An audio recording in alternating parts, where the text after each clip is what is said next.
Okay, now that section there right below the Mercury finger there, that's your marriages, relationships, and children lines. See where the flirt lines are at the underneath that Mercury finger? Little tassels on the end of the heart line. Those are your flirt lines. Yours are good. That means you interact well with people.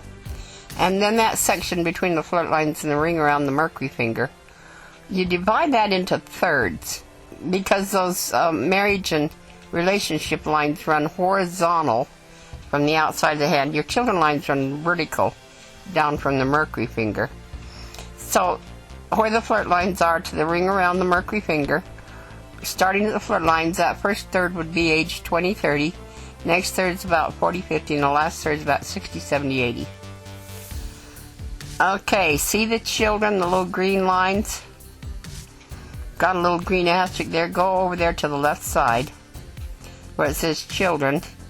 2 children, maybe 3. You've got a real light line in there after your first 2 children. But you read from the inside out on the children. Let's see, you're 37. Oh, you've had quite a time with having children, haven't you? C-section, D&C. That's because you're out of place in that lower spine. That line could be a miscarriage. Yeah, you've had miscarriages, haven't you? That could be a miscarriage, or it could be another child, too. That's why I put maybe 3 with question marks.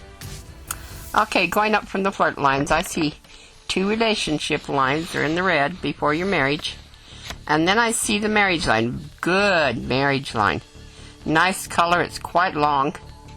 30, 40, 50 years maybe. How old are you when you were married? You were 25, weren't you? Yeah. Yeah, easy.